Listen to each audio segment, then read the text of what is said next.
Hello, everyone. I'm here with Dr. Mouhab Rizkallah, an orthodontist in Massachusetts. Before I even start anything, I want to play a video for you guys to understand why we're having this discussion and what happened and give you a little bit of a background. Question 2 simply expands a consumer protection law that already exists for medical insurance to dental insurance companies.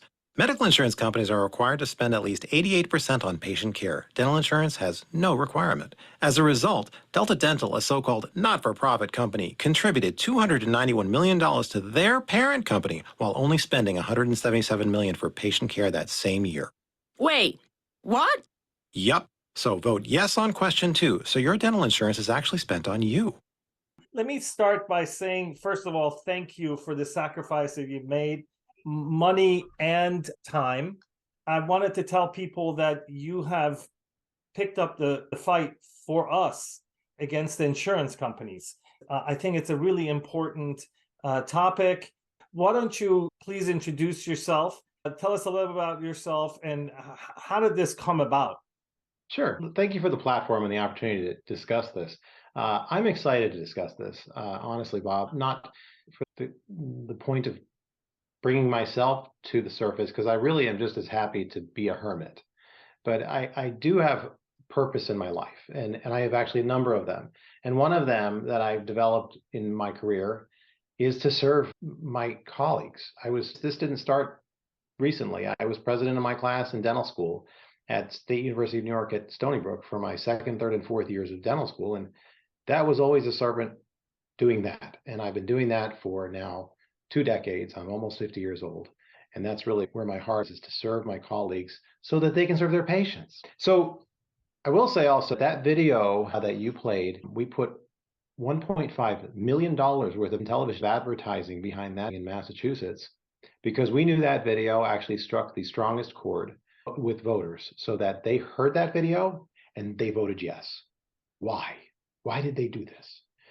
Now, if I could just tell you what was on that video for those who didn't pick it all up on the first time, because we drilled it into people over the course of a few months before the question 2 ballot was voted on. The video basically says medical insurance in every state in this nation has a minimum medical loss ratio. What's a medical loss ratio? A medical loss ratio is the percentage of the premiums that all of the patients pay into their medical insurance, and you accumulate all that together. So hundreds of thousands of people pay a premium every month, and then you multiply that by the 12 months premiums that they've paid. And the federal government, through the Affordable Care Act, created this law for every state as a minimum, every single state of the 50 states, that at least 80% must be paid out as patient care of that premium, of those accumulated premiums, for small group health plans, and 85% must be paid out for large group health plans. But the Affordable Care Act has an exception. That exception is located at this location, which is 42 USC 300 GG-91, Section C, Section 2, Section A. And it excludes dental. Okay. While every state has a medical requirement for this minimum percentage payout, no state until recently had it for dental. Now, Massachusetts has one now. We are the first state in the nation. And I can tell you, we have named what we have done here the Boston Teeth Party. And that may sound like a joke, but it's not a joke. Why is it the Boston Teeth Party? Because if you go back in history, the Boston Tea Party was a 1773 phenomenon. I call it phenomenon because it was the start of a revolution, right? You had these citizens living in the United States, at the time was under the rule of Great Britain, the imperialist power of the crown. And they were tired of being taxed. They were being oppressed. They were being treated unfairly on a financial level. Sound familiar? There's a new imperialism in our world. It's called dental insurance companies. And there were a bunch of troublemakers, rabble-rousers. We now call them forefathers. Those rabble-rousers were the names Samuel Adams, John Hancock, Paul Revere. These are the names that are no longer referred to as rabble rousers. And so here we are again in Massachusetts in 2022. So this happened a few months ago in 2022. And we believe what we did is similar to starting a revolution where we are shaking off the imperialism. The Boston Tea Party led to the Declaration of Independence. It was the start, and that's where it ended, the Declaration of Independence. And so here we are, the Boston Tea Party, and we're going to be building the Massachusetts win of Question 2, and we're going to turn it into a federal law. That's where we're going. So what I hope I've just done is on some level given vision and on some level inspired and given hope. But let's just say we do that. Let's say we accomplish it. The next question becomes, what does it do really for us? And I want to, before I go back to I want to give a sort of structure to this conversation and set the table. What we have done in Massachusetts is so important and so revolutionary because it did this. It changed the paradigm of dentistry and dental insurance from dental insurance companies make more by spending less to dental insurance companies make more by spending more on patient care. That's a huge change. Why? Because what we did is we fixed the disease. We cured it. We cured a disease that has many symptoms. Now, what are those symptoms? These are the symptoms that you are hearing about all the time. Low rate reimbursements. That's a symptom of that paradigm. They make more, they make more by spending less. To they make more by spending more on patient care. The symptom here is we can make more by giving doctors lower reimbursement and unfair reimbursements. We can make more by bundling their procedures. We can make more by unfair audits that claw back money. Why? Because then we spend less. But if you're only getting 17% now, because Massachusetts adopted a law of 83%, if you're only getting 17%, you're a dental insurance company. We can rely on them to do one thing. They are greedy. They want their 17% to be as big as possible. So what are they going to do? They're going to say, we want to make sure we get every bit of that 83% out. Because if they don't, they have to rebate it. They have to give it back to patients. So if they get a chunk, there's that aggregate of every year, and they're saying, if we need to get to the 83% so that we make our 17%, because if we get lower, we have to give some back and we have a smaller 17%. Relying on that, what's going to happen is they now need to spend more, and they can make more when they spend more. So that means what happens to rates? Well, they'll improve. Now, we don't want rates to improve too much, but they will improve. We can talk about that. If you want to ask me that question, why should rates not improve so much? Why don't we want that? I'd be happy to talk about that. Why would now they give you unfair audits? They go in, they say, I don't like that x-ray, I don't like the margin on that crown, on that x-ray. We're going to give us $40,000 of work that you did that you think you did the best job you possibly could. And they take it back, and you don't have an option because they run a monopoly. You don't like it, leave. But I can't afford to leave, many people would say. So they don't have that option. So those clawbacks go away. Why? Because they don't make money. They lose money with those clawbacks. Wow. Assignment of benefits. Why do they not want to assign benefits? The reason or why do they make it so that someone who's out of network who wants some information on a patient can't get into the network to get information? Why? Because they have to pay more. And in their old paradigm, they make more by spending less. That's not helping them. But in the new paradigm, they make more by spending more. Assignment of benefits is going to become something that is more achievable. See, so medical loss ratio, and I put this to the ADA when I asked them to help us financially. I put this to them, and they said, oh, we have a lot of different government initiatives here. And I said to them, I would like you to answer this question. If you could rank all of your initiatives, assignment of benefits, rank them in order of priority, where would you put it? To be honest with you, they were stuttering. They didn't want to commit to an answer because they knew I was coming with a point. And I said, let me simplify it for you. And then I gave them the spiel I just gave you, which is this changes the paradigm and it fixes so many symptoms. So that's a pretty amazing thing to be thinking about. I'm going to stop talking here because I could really go on about. I'm going to tell you something to break up the conversation a little bit. I always tell my patients and my friends that insurance companies act like casinos. They collect the bet and they bet on it that they're not paying out.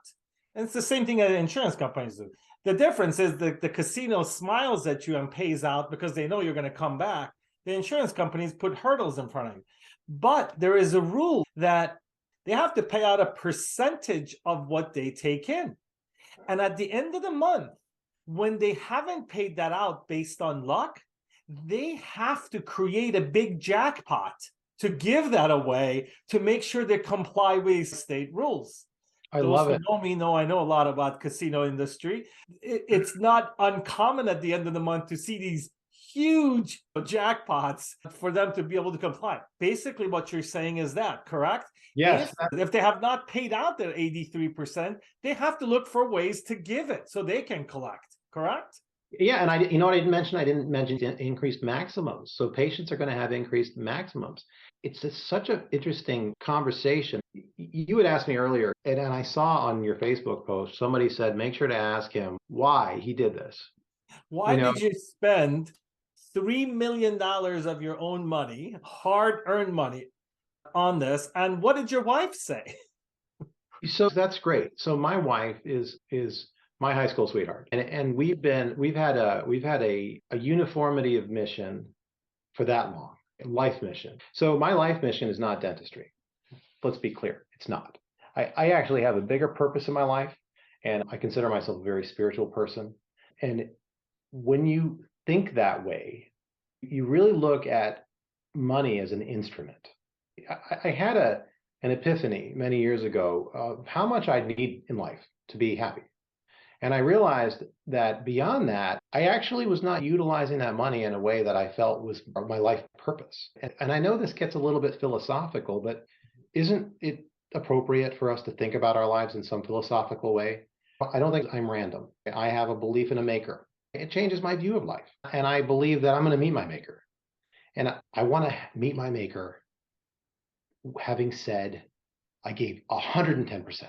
That's where I want to be. And so that affects how I live. So what's $3 million? I don't need it. But I know that if I take that money and I put it into something like change the nation, that's a privilege. Because in some ways, when you start to think about your life as a purpose-filled life, then you start to say, that was never really my money.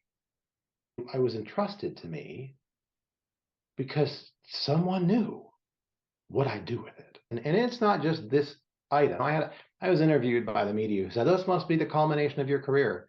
I said, no, it's not. And I think she was disappointed that I said that because she made it seem, because in some way she felt like I'm saying it's small. Actually, it's gigantic, but it's not the culmination of my career. I've got more. Just wait. I'm not a vacationer, Bob. Anybody who knows me knows that even when I do go on vacation, it becomes an education process for my kids. I take them places, I explain things to them. It's always, Dad's going to show you the world and give you life views, not just hang out on a beach. There's something in all of that, I hope, explains the answer to that person who asked that question. I want to address a couple of things here, and I want everybody understands this topic, I hope by now. We want insurance companies to spend 83% or higher on patient care rather than administrative costs. But I want to address how we can accomplish bigger things and advance this cause and what role organized dentistry has played in this. I am very disturbed by the fact that they were not on board in the beginning, and they were almost like that mutual fund manager that feels like, oh boy, I missed the party on Amazon stock, so let me throw some money at it so I can tell them, hey, I did have Amazon too. It feels like they came about too late, and although they helped, they could have done more in the beginning to lighten your burden and help out. And I'm hoping these conversations, and we're going to have a lot of these coming into my group, will put out a notice that we want their help. We will help them recruit more members if they are proven worthy. if they are not going to weaken what you are trying to accomplish. So tell me a little about that. What do you expect from organized dentistry? Are you hopeful that they're going to help, or are they going to be an obstacle because of conflict of interest? Great. So it's an interesting problem because as I answer that question, I want to be totally transparent. My heart is to get organized dentistry to join and become more in tune with the spirit that I'm talking about. And there are so many of us that have my spirit, but that's actually not where they come from. We need to cure some culture. The culture in organized dentistry is they exist to exist, not what you would think when you write your check every year to your dues. You write your check, you've delegated to them to represent you. That's the first thing you've done. And you've given them funds to say, I expect you to do something for me, right? And I think we then close our checkbook, go back to drilling and filling and what we do, and just assume they're doing that, but they're not. In order to change the culture in organized dentistry, we need to change our expectations. We have to implement a certain level of accountability with them. So what happened with us is I got sick of watching nothing happening, and I authored question 2. And I didn't just author it by myself, even though I'm very well educated in the law and I have a degree in business administration. But I hired 2 attorney firms. This wasn't organized dentistry. They knew nothing about this. In fact, I intentionally did not want them to know about this, because if they knew about it, I was afraid they'd obstruct it. So I contacted 2 separate attorney firms and I worked with them independently so that we could hammer out good language and not use any sort of collaborative groupthink where we influence each other too much. I wanted different opinions. And together, at the end, we came together with our structures and figured out what was. By the time we filed the language, we were one of 31 ballots that year in 2022, one of 31. Of those 31, by the way, Bob, and people won't understand this math unless I explain it later, which I won't take the time now. Of those original 31 ballots, we were the only one that won. We were in. So what's your percentage rate of succeeding on a ballot? If you say 31 is 33%, 33% is a third of 100. So basically it's one out of 33. That's your number. What's that math? It's 3%. Is what it ends up being, is 3%. So you have a 3% chance of winning this. Now, what did it cost me to actually get this thing officially on the ballot? Not market it, not advertise it, not vote yes on 2, but just get it there. It cost me $1 million. $1 million. Then you'd think I'd be done with that. And everybody'd say, hey, Mo, you did a great job, $1 million. We're going to now get behind you. The ADA would get behind you. The Mass General Society would get behind you. But they didn't. I ended up spending another $2 million. Why? Why did I do that? You want to know the truth? I didn't trust them. That's why. Because after I got it on the ballot, I was contacted by individuals at the Massachusetts Dental Society that asked me to potentially drop the ballot. They did this. And I won't name names, but I will say that I heard one of them, it was a staffer, was fired recently. And I applaud that. Great. That's the beginning, because we cannot have staffers who are not aligned to the needs of dentists. So I applaud the Mass Dental Society for what I just heard a few days ago, is that staffer has been removed. But there were others that are still there. Now, what did they say was the reason to drop? I've already spent $1 million on this. I've put this on a silver platter for them. What did they say? They said, we met with Delta Dental. Delta Dental came to us and they want us to talk to you, Mo, about what? They want us to talk to you about whether or not you'd consider negotiating with them to drop the ballot question and just do a deal directly with them.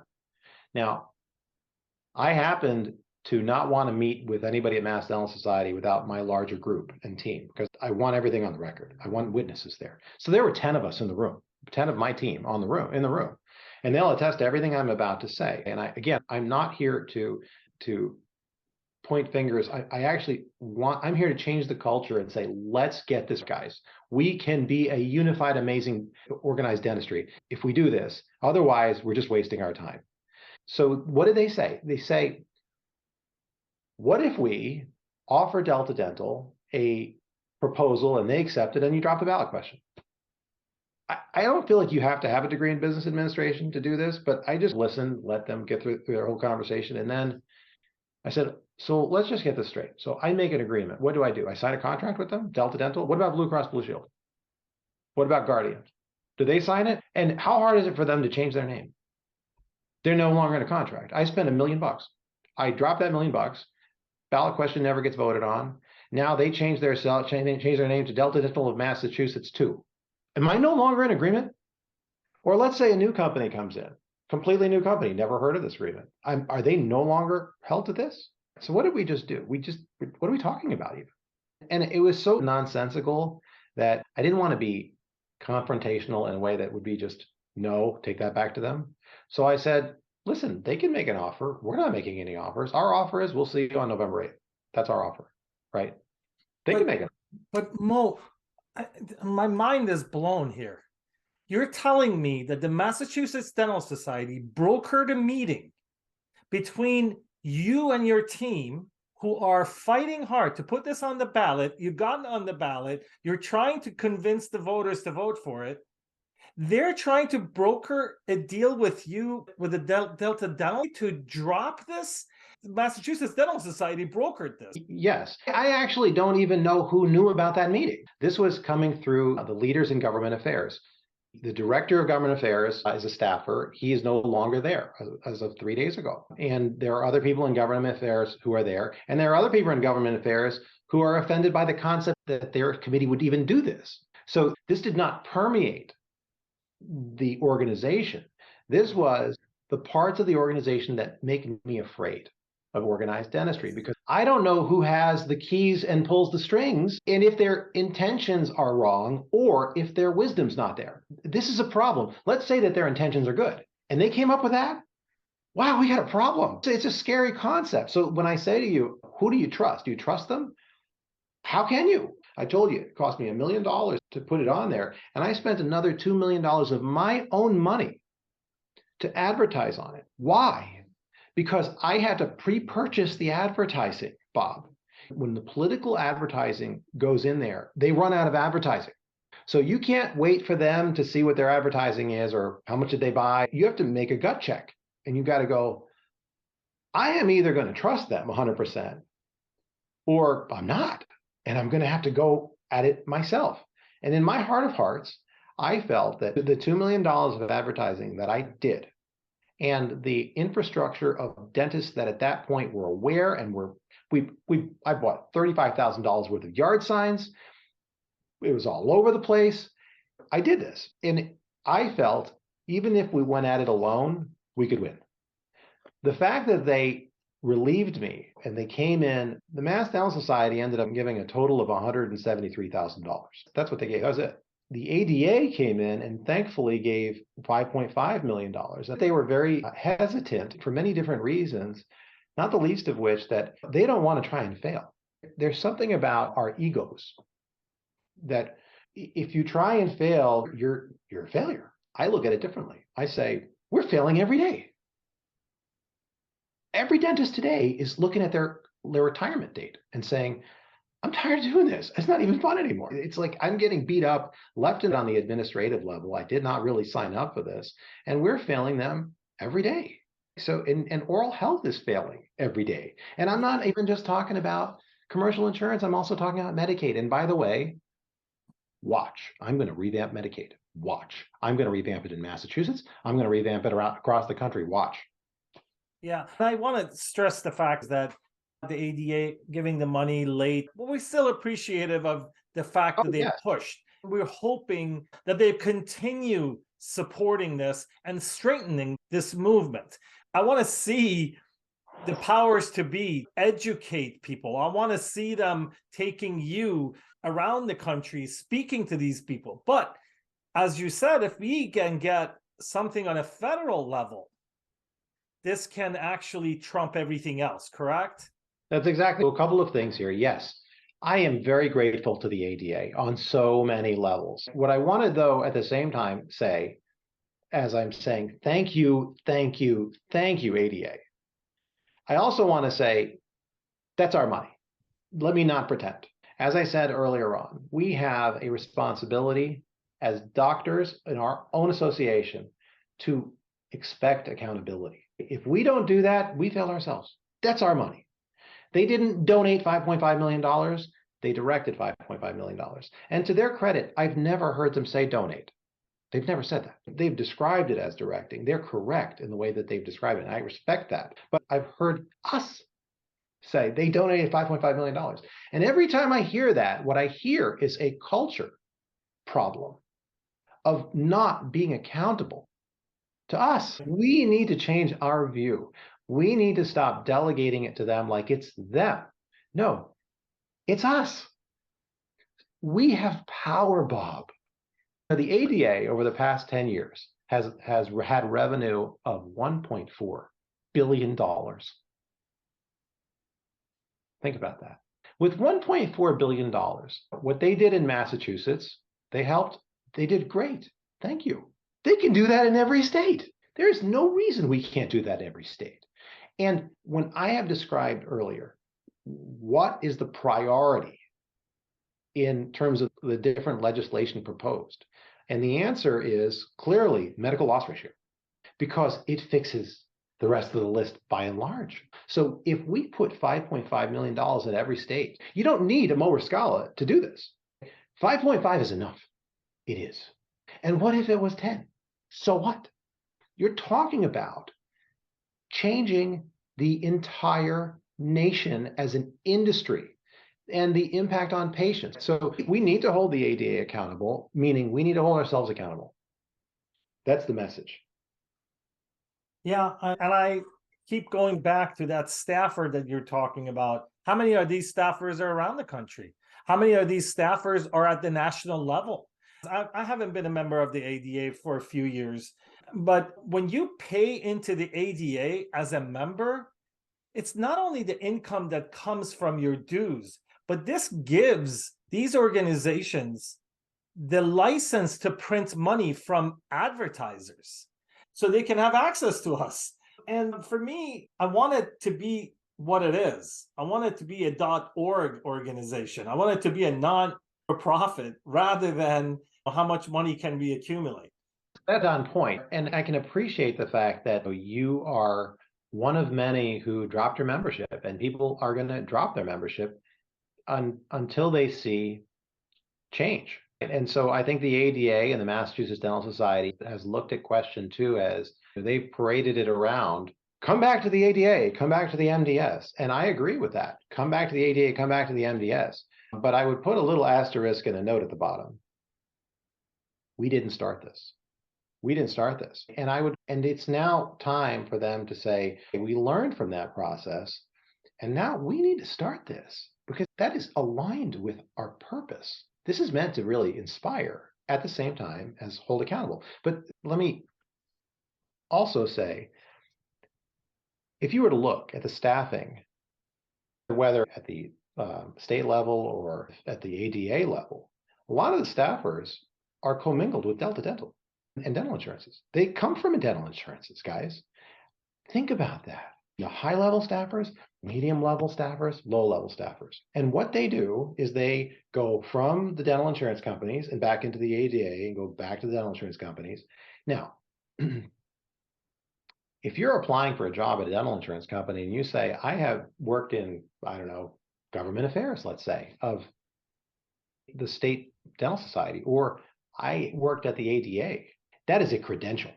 What do they see? If you were a CEO of an insurance company and you had someone come to you saying, I was working in government affairs at the ADA, you'd say, oh, never mind where he went to school. Never mind what his grades were. Who does he know? Who does he know that can help me make sure that they don't pass medical loss ratio? He's got friends there. So this is how things work. I'm not interested in telling stories, but this is how the world works. People and their networks are important. I actually have a feeling that there should be a bylaw in organized dentistry that says you cannot have worked or intend to work for a dental insurance company for a period of time. Now, I'm not sure that the intend to work exactly plays out properly. I don't think that there's a legality necessarily to that, but there should be some structure in terms of conflicts of interest, because I can tell you now, government affairs at the ADA, if you go to their LinkedIn pages, they're from Delta Dental. What are they doing there? I want to come out and say that the floor is open for anyone from the ADA who would like to come and talk about these issues. I have always said we don't want to reinvent the wheel. We want to fix the wheel. We want to make sure the ADA has the structure, the dental societies have the structure. We can help them bring back the membership that they have lost.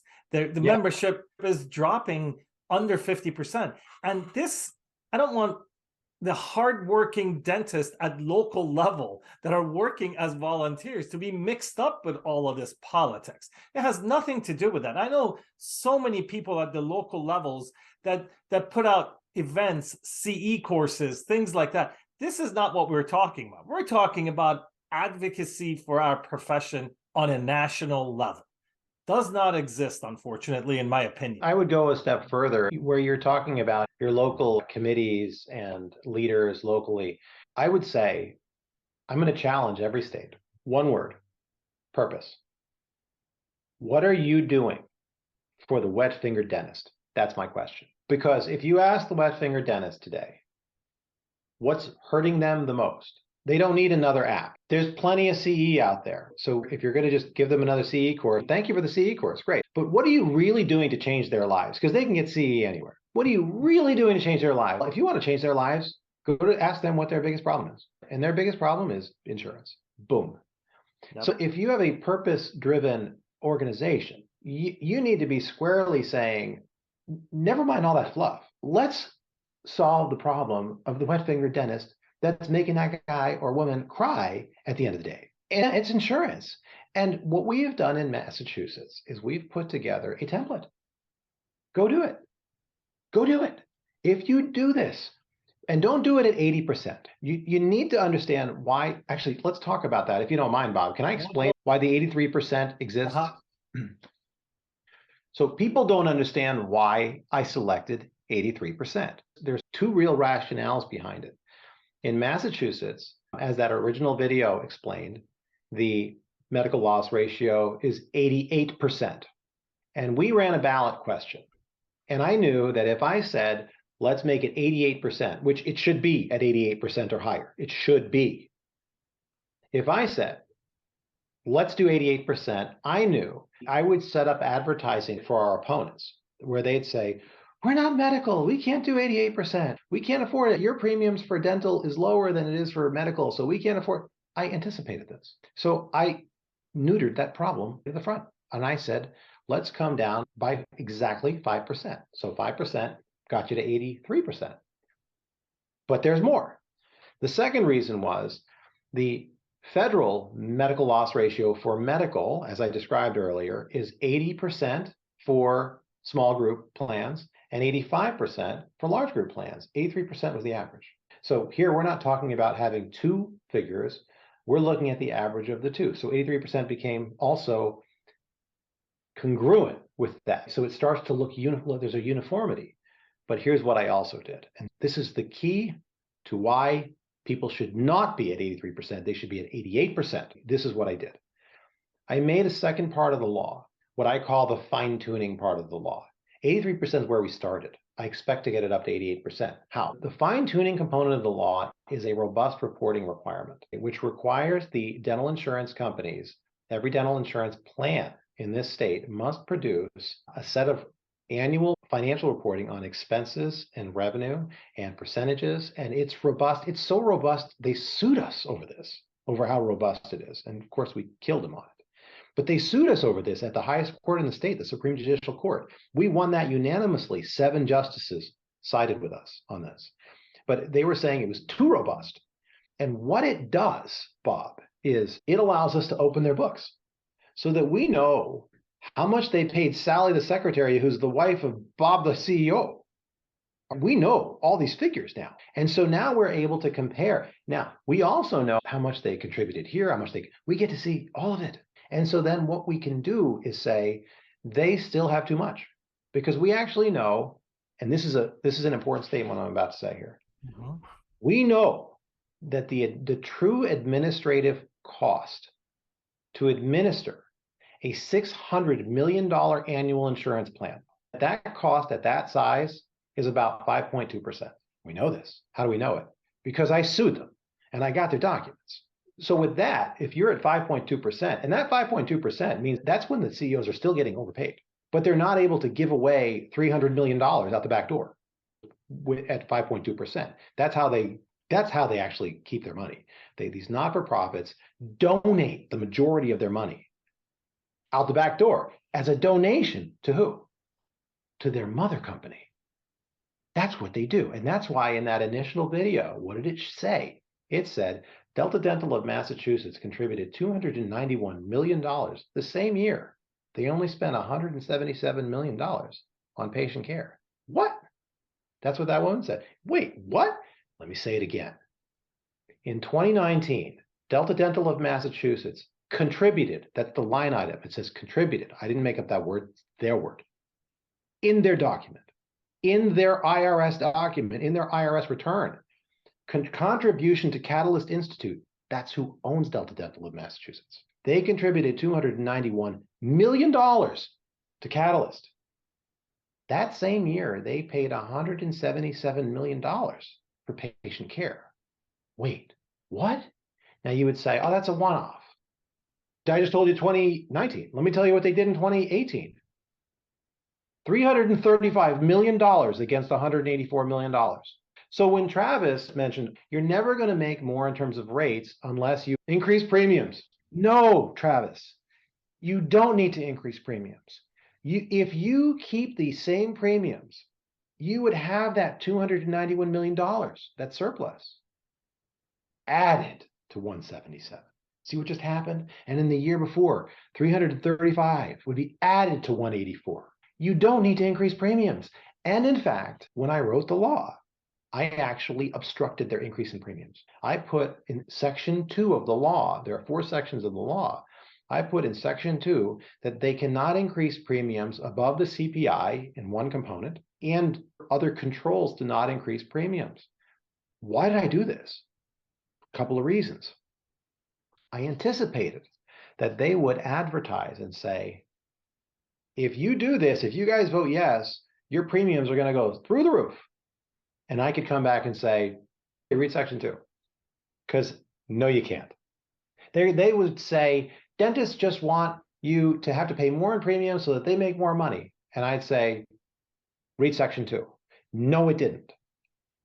We are not going to be seeing increases in premiums. What we're going to see is a guaranteed increase in value. That's cool. And that's an inspirational thing for Travis when he gets to listen to this video and get the message. No, premiums are not going to increase. Not only are they not going to increase, but we intentionally obstructed them. Now, here's what's fascinating. And I know I'm doing a lot of talking, but no, go ahead. There's so much interesting concepts here. So this law in Massachusetts does not take effect. And when it does, boy, it's going to be cool. But this law in Massachusetts does not take effect until January 1st of 2024. And so now we are working on the regulations component of this law. For those who don't know the anatomy of law, the law has an anatomy. There are laws at the highest level, and they're called statutes.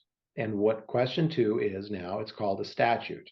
And as a statute, it has to turn into more detailed regulations, which is lower. It's a law, but it's a lower, what they call dignity of law. This is the higher level law, this is the lower level law, and this is much more detailed. We are now working on the regulations, the more detailed component.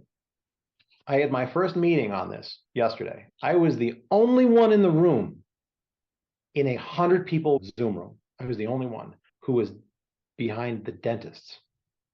The rest of the 99 or so were insurance companies, and not just the state, from across the nation.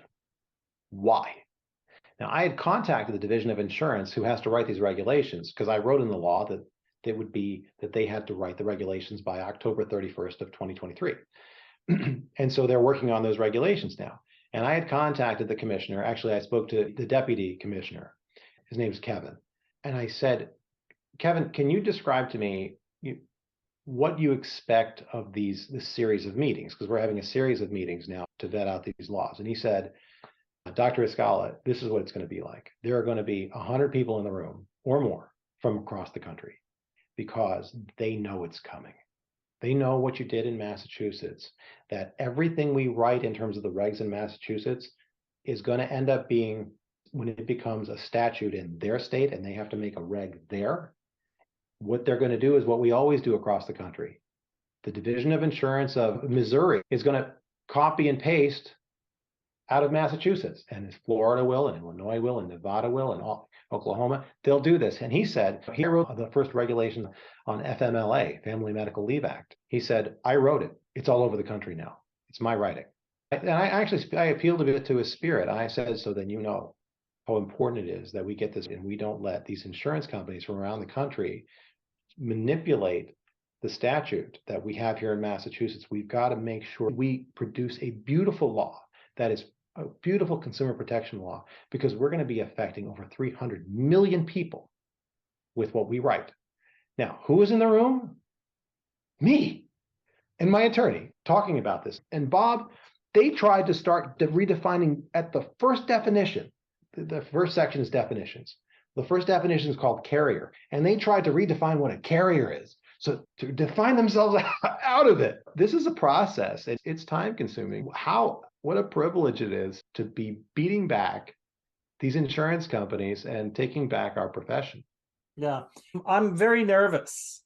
I'm very nervous. I know you're optimistic, but I'm very nervous that we don't have as much money. We don't have as much resources as these insurance companies. I don't want you to just doing this alone. And that's why I'm nervous that these staffers around the country are going to be obstacles. And it's very important that the word to get out. I'm going to do my job. If something funny is going to happen, like this 80% in Nevada, this is not sitting well with me. This is the wrong move. Reducing it from 83% to 80% means that they may negotiate it even lower before it goes into the vote. We need to be very vigilant as a profession. Look, and I'm talking this to my members, to any dentist that's listening to this, you either care or you don't. If you don't really care, that's fine too. But if we don't care, then we're handing the keys to those that you always complain about. I hear everybody, oh, this is bad, I do this, oh, I don't want this. To do something about it. I created this group to do something about it, and I'd like to help you. I'm going to be your mouthpiece. You always have this floor to come and talk, and we're going to have roundtables about this. I want your colleagues that helped you in Massachusetts to come and tell their stories and get in here. I know a couple of the lady doctors that contacted me before we got to know each other. Jill and Christine, yes. Yes, and they have the Massachusetts Independent Dentist Organization. The Alliance of Independent, what a wonderful group, the Alliance of Independent Dentists. Wonderful. Yes, absolutely. We're going to strengthen that and hopefully take that nationwide and make sure we have an organization to represent us if the ADA doesn't want to do it. There's no reason not to have numerous organizations. The Alliance of Independent Dentists is not really competing with the ADA in my heart of hearts. They are a niche, just similar to the American Association of Orthodontists. I'm an orthodontist. And in my state, there's a Massachusetts Association of Orthodontists. I actually started my own group called the Medicaid Orthodontists of Massachusetts Association because there are not a lot of Medicaid orthodontists. And so I'm the president of MoMA, Medicaid Orthodontists of Massachusetts Association. But these are niche groups that have niche problems and need niche points of contact. So the ADA is a mothership. And AID, the Alliance of Independent Dentists, doesn't really compete with them as much as they are a wonderful outside think tank. And I think these outside think tanks can really be accenting, really, and helping to initiate things to lead the mothership, which can't see all things. That's because it's just big and it's a lumbering beast. Correct. Whereas these more agile groups can do that, but they need to have mutual respect and not see us as one group or another group as perhaps a competitor. We're not competitors. We are you. I have been a Mass Dental Society member and an ADA member since before I graduated from my orthodontic residency. And I will continue to be, because I have a faith in our organized dentistry that we can get there, but I don't have a belief at all that we're there. But I have faith that we'll get there. But let me talk to you about that percentage. And I think we should make that the next, maybe you had talked about doing another maybe roundtable. I would love, Bob, to have a roundtable discussion on what are the percentages that we should be asking for. And I would love to perhaps get individuals from around the country who are representing the different states and talk to them about, why did you pick 80%? Explain to them that the 83% that I picked was for a purpose to get a voter ballot initiative passed. But I wouldn't have made that the legislative goal. My legislative goal would have been 88%. And I plan to take that 83% up to 88. Perhaps if they knew this, perhaps if they had access to the discovery documents that I obtained through litigation on what the real percentages are, and they could use those percentages in their state through these discovery documents, their court identified discovery documents, if they could use this as argument points as to why they should be at 88%. I would also like to discuss with them how they're organizing their law so that it is modifiable. If you were to look at the law that I wrote it with a lot of big paragraphs, but the line that has 83% on it is a single line paragraph. What? Why? Because the way that laws get changed simply is if you just compartmentalize what you plan to change in one line. So these are strategies that make things happen. I've changed a lot of regulations in the state of Massachusetts. This isn't my first. This is the first I wrote, but I've changed many. So if you would consider doing that, I think it would be helpful to coordinate. Yeah, definitely. This is going to be a plan. At least once a quarter, we will have these things. But I want to get the ball rolling. I want to have a few of these so we can educate dentists. I will talk to you offline, trying to see who should be on this roundtable, and I moderate it and bring your friends and bring my members from different parts of the country. I wanted to thank you for joining us today. You're as it says, you're the godfather of insurance reform. We are, as a group, we are forming a powerful team. We are an educated, powerful group called the Dentists. We're coming. Great. Thank you very much again, and hopefully to see you soon. I look forward to it. Thanks so much, Bob. Thank you.